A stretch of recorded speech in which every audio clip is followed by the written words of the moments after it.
Buenas noches, bienvenidos al programa número 19 de Economía al Cuadrado. Un placer nuevamente estar una nueva semana con ustedes y hoy vamos a tocar un tema que junto a mi socio, colega, compañero, amigo Javier Milei venimos explicando constantemente. El fenómeno del desequilibrio monetario récord que enfrenta Argentina hoy en día, ese desequilibrio, ¿por qué da lugar a una devaluación récord, a una inflación que promete desbordar todos los límites acordados con el FMI y las proyecciones del REM? Y sobre todo este programa vamos a explicar por qué un sistema de metas de agregados, como propusimos Milei y Giacomini el año pasado, como propusimos nuevamente al comienzo de este año, ya no sirve. Vamos a brindar los detalles técnicos, los números de por qué no sirve y que hay que hacer otra cosa. Y finalmente vamos a mostrar qué está haciendo el gobierno. Y les adelanto, lo que está haciendo el gobierno es volver sobre las consecuencias y no atacando los problemas de fondo. Entonces, el problema no se arregla, sino que se lo barre debajo de la alfombra y con el pasar del tiempo, esta paz cambiaria muy probablemente sea temporaria y nuevamente vuelva a haber probabilidades de corrida más adelante, dólar más caro con el riesgo de traslación a precios. Pero no los voy a demorar más porque quiero ser muy contundente y rápido en este programa y los voy a invitar a ver ya inmediatamente un conjunto de gráficos que he traído esta noche especialmente con ustedes. Síganme que no los voy a defraudar. Bueno, acá está el primer gráfico que les prometí. ¿Qué vemos en este gráfico? Desde 1941 hasta el comienzo de este gobierno, 2015, vemos dos cosas, dos líneas. Como pueden ver, esas dos líneas van de la mano. Son expansión de base monetaria, o sea, emisión e inflación. Cuando nosotros analizamos todo el periodo punta a punta, sin tener en cuenta la convertibilidad, los 10 años de convertibilidad sacándolos. ¿Por qué? Porque en esos 10 años no tuvimos política monetaria. Por eso lo saco. No es un antojo mío sacarlos. Podemos ver que la expansión de masa monetaria fue promedio anual 175%, mientras que la inflación fue 170-171% promedio anual. Si dejo la convertibilidad, es expansión monetaria 151% e inflación 148%, promedio anual.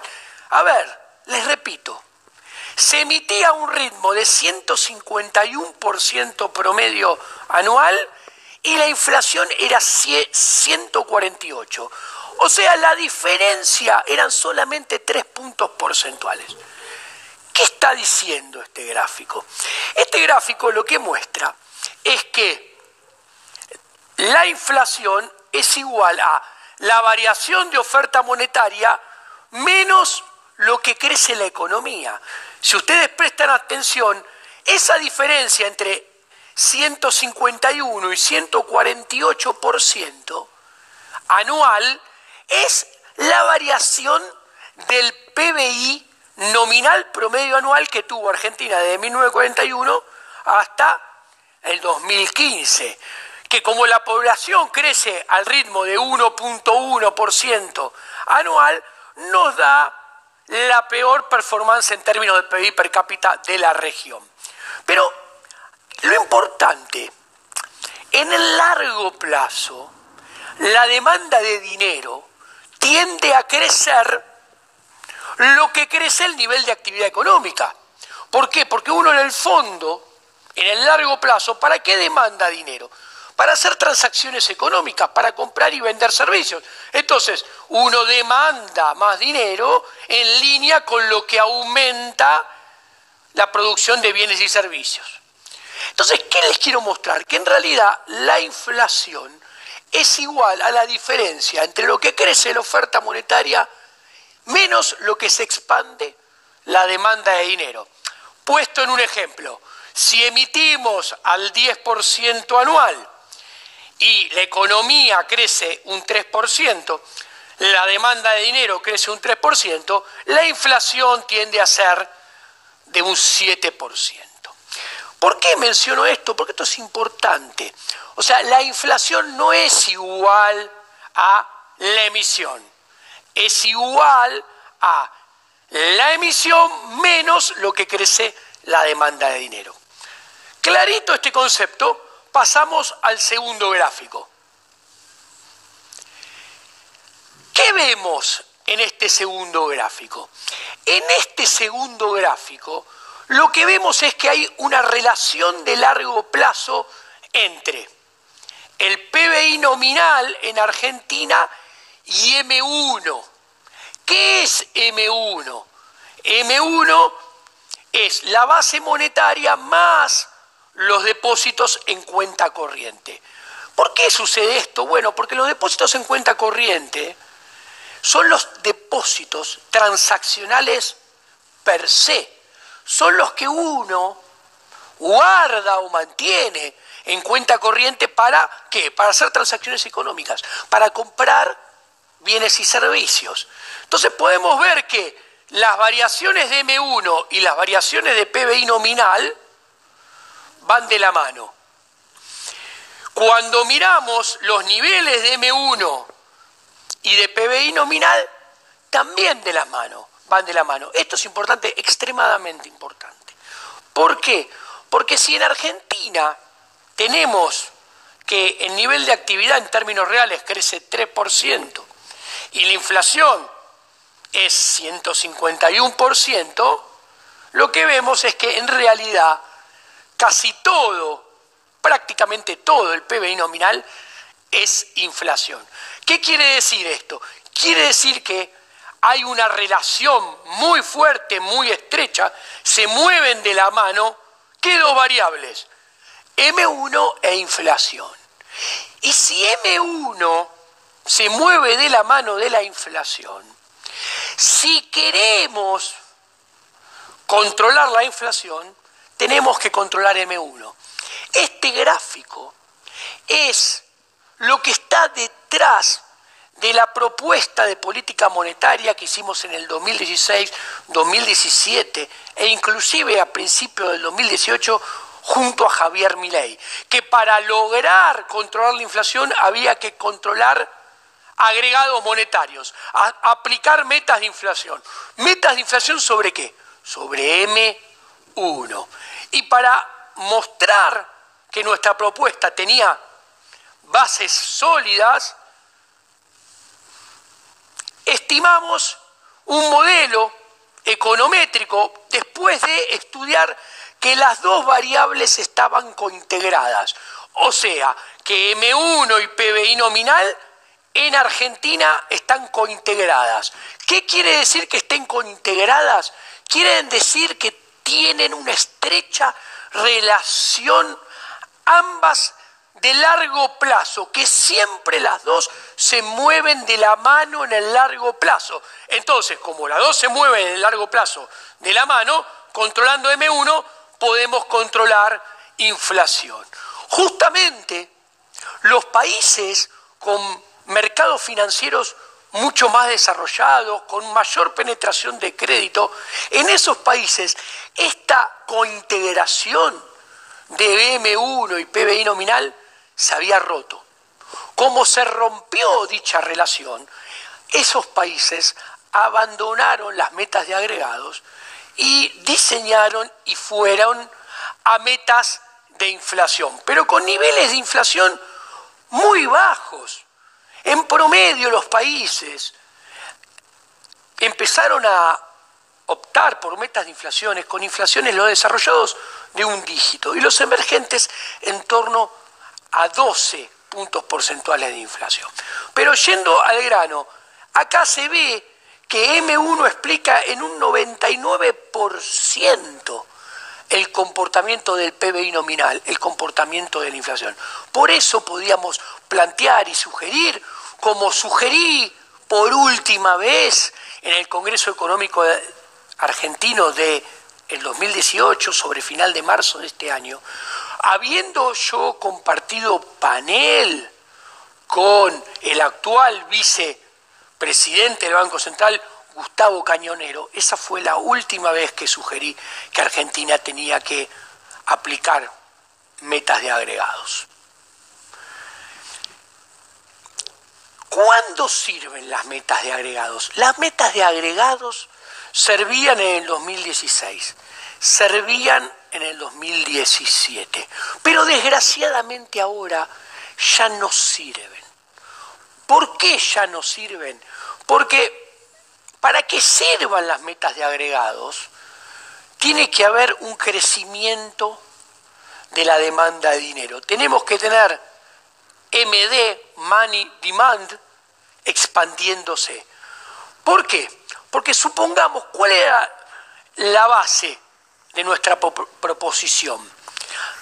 Asumamos que la economía se expande el nivel de actividad al 3%. A ver, si fuera el 2%, no cambia nada filosóficamente. Simplemente hay que calibrar y hacer un fine tuning de las metas de agregados. Pero ¿qué pasa? Si el nivel de actividad crece al 3%, la demanda de dinero crece al 3%. Repito, si la demanda de dinero crece al 3%, nosotros proponíamos que en 2018 hacer crecer M1 al 18%, en 2019 hacer crecer M1 al 13% y en 2020 hacer crecer M1 al 8%. ¿Por qué? O sea, nosotros planteábamos que había que establecer metas anuales de expansión de la cantidad de dinero, metas anuales de expansión de M1 descendentes, o sea, cada vez más pequeña los sucesivos años. ¿Por qué? Para poder bajar la inflación, porque si la inflación es la diferencia entre la variación de la oferta, que la hacíamos crecer sucesivamente 18 menos 13 menos 8, bueno, íbamos a obtener en 2018 una inflación del 15%. ¿Por qué?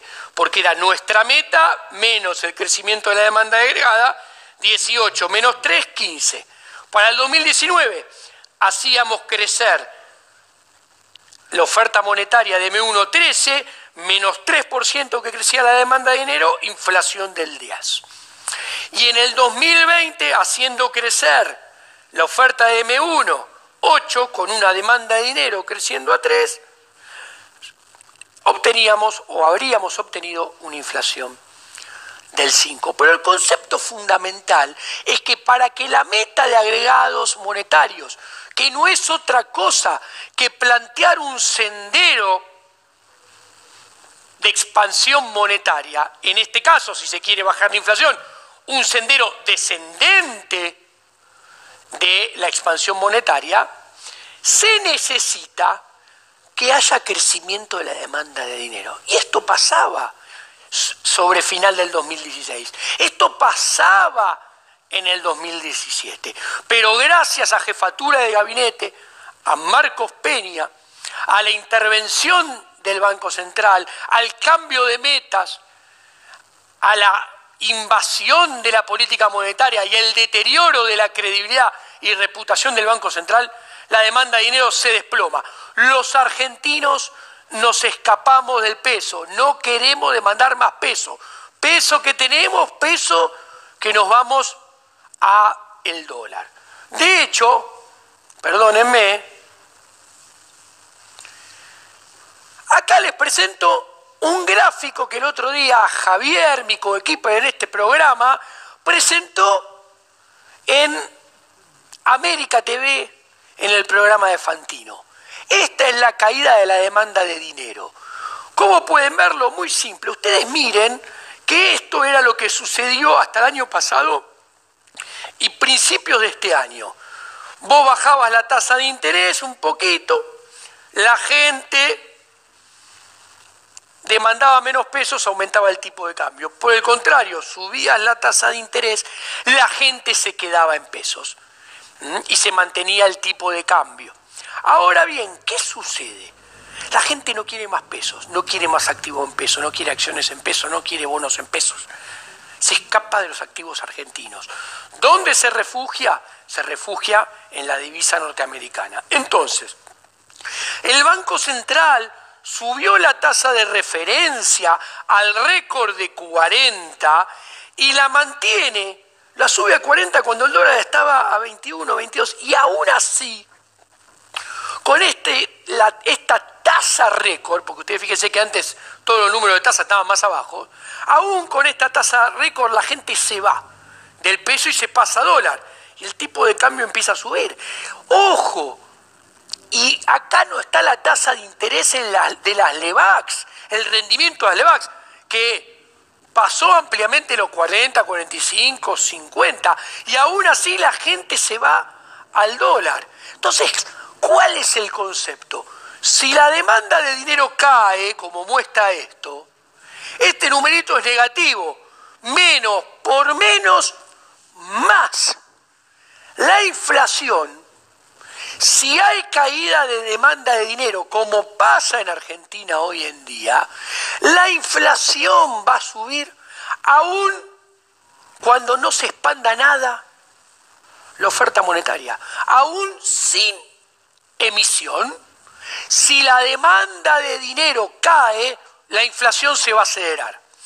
Por eso, establecer metas de agregados y fijar la tasa a la cual crece la oferta monetaria ya no sirve para bajar la inflación en un contexto monetario como el argentino de estos días, en un contexto monetario como experimenta Argentina hoy en día, en el cual cae la demanda de dinero, ya las metas de agregados no sirven para bajar la inflación. ¿Qué haría falta? Algo diferente. ¿Qué? Hay que bajar la cantidad nominal de pesos si queremos mantener la inflación como está. O sea, para mantener la inflación como está, hay que bajar la cantidad nominal de pesos, lo que baja la demanda de dinero. Si queremos bajar la inflación, hay que bajar la cantidad nominal de pesos más de lo que cae la demanda de dinero. ¿Cómo se logra esto? Sencillo. Con el Banco Central comprando ese exceso de pesos para bajar la cantidad de pesos, retirando esos pesos. ¿Y con qué los compra el Banco Central? ¿Con qué lo debería o podría comprar? Con dólares, con reservas. El problema es que el acuerdo con el FMI no permite al Banco Central vender dólares. Entonces, ustedes se podrían preguntar, en todo su derecho, ¿qué está haciendo el Banco Central? Entonces, les voy a contar qué está haciendo el Banco Central.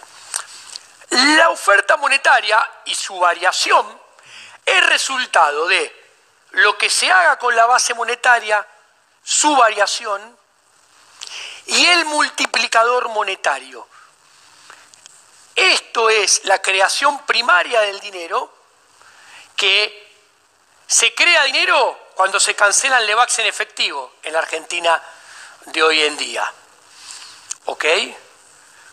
Se contraería la base monetaria si sale el Banco Central a comprar esos pesos de base monetaria con dólares. Y esto es la creación secundaria del dinero. En la creación secundaria del dinero, a diferencia de lo que sucede con la base monetaria, que la base monetaria influye solamente el Banco Central y la base monetaria la puede controlar al centavo el Banco Central. Por eso se llama high power money, dinero de alto poder, porque el Banco Central lo controla al centavo y es de los dos factores el más influyente sobre la oferta monetaria. Bueno, el Banco Central está eligiendo ir por la creación secundaria, ir por el multiplicador, que surge de la intermediación financiera. El multiplicador surge del jueguito. A ver, yo voy al banco, hago un depósito, el banco guarda el encaje, yo deposito 100 pesos. El banco guarda el requisito mínimo de liquidez del 10%. Le quedan 90 para prestar. Esos 90 se los presta a usted, señor televidente. Señor televidente, usted esos 90 los deposita. Con esos 90 va y compra un auto, se lo depositan en la cuenta de la agencia. Este rulo es la creación secundaria del dinero y se crea dinero porque cada uno de los intervinientes tiene en su caja de ahorro, cuenta corriente, un depósito. Ahora bien, ¿qué está haciendo el Banco Central? Está subiendo los requisitos mínimos de liquidez. O sea, pongo un número arbitrario, si yo iba y depositaba 100 pesos y el requisito mínimo de liquidez era 10%, el banco de esos 100 pesos guardaba 10 en el Banco Central y podía prestar 90. Bueno, ahora el Banco Central subió el requisito mínimo de liquidez, invento números para que lo entienda, de 10 a 30, deposito 100 pesos, guarda 30 y ahora para prestar le queda solamente 70. ¿Qué implica esto? Que cambia la composición de la base monetaria. ¿Qué quiere decir? Suben los encajes en detrimento de una caída del circulante en poder del público. Los encajes en verde, circulante en azul. ¿Qué pretende el gobierno y los defensores de esta política? Erróneamente pretenden decir que la inflación va a bajar porque no, la plata está inmovilizada ahora en la cuenta corriente de cada banco en el Banco Central y el público tiene menos billetes y monedas circulantes para correr contra el dólar. Ahora bien, ¿cuál es el punto? Es que cambia la composición de la base monetaria, pero la base monetaria sigue creciendo. Ha aumentado en promedio entre 27 y 28% los últimos 3 meses. Acá vemos en la liñita celeste la tasa de variación interanual, que es siempre la misma, y en barras azules la cantidad de dinero en la base monetaria que sigue aumentando. Entonces, si aumenta la base, va a seguir aumentando la oferta. Y este es el punto. Una corrida no está alimentada por la base, está alimentada por los agregados monetarios más altos. M1 es considerando cuenta corriente, M2 es considerando caja de ahorro y M3 es considerando plazo fijo. Entonces, si sube la base, va a subir la oferta monetaria a la hora de considerar los agregados monetarios más amplios, M3, M2, M1. Señor televidente, yo le pregunto a usted, ¿usted qué corre contra el dólar primero? ¿Con un plazo fijo o con los billetes y monedas que tienen en el bolsillo? Una fuga de plazos fijos contra el dólar, ¿va a alimentar más o va a alimentar menos la cotización de la divisa que si yo salgo a correr contra el dólar con los billetes y monedas que tengo en el bolsillo? La respuesta es clara. Primero corro con M3, con los depósitos a plazo fijo, desarmo los plazos fijos para ir contra el dólar. Una vez que ya no tengo plazos fijos, desarmo M2, desarmo caja de ahorro y voy contra el dólar. Y posteriormente cuenta corriente. Lo último con lo cual corro contra el dólar es contra el billete y moneda que tengo en el bolsillo. Por eso la miopía a mi juicio, del Banco Central y de los defensores de la política del Banco Central en este momento. Y de hecho, si ustedes se fijan, esto es el último chart. ¿Qué podemos ver acá? Podemos ver en barras verdes los plazos fijos en términos reales. En línea celeste la base monetaria en términos reales. En línea azul M3 en términos reales. Todo cae y plazo fijo se derrumba. M3 se derrumba. ¿Esto qué muestra? Que la gente ya ha corrido y hay que estar atento, porque el problema es que si se sigue alimentando la cantidad de dinero con aumentos de base monetaria, no importa que la base monetaria cambie la composición, que suban los encajes y caiga el circulante, solamente puede ser un paliativo de cortísimo plazo.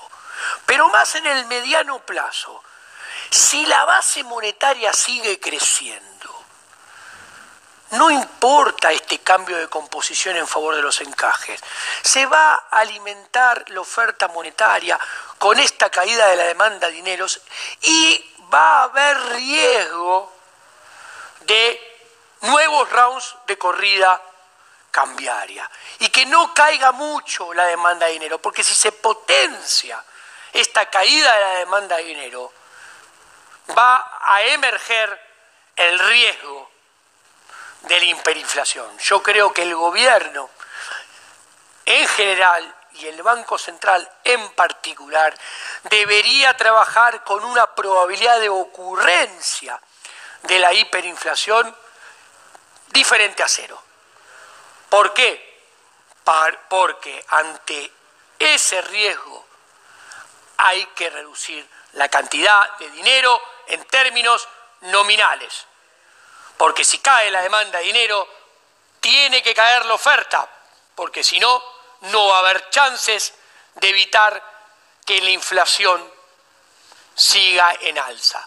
Que ya les advertimos, acá en Economía al Cuadrado pensamos que la inflación de este año va a estar bien cómodo por arriba del límite superior de 32 del acuerdo con el FMI y la estimación del REM del 30.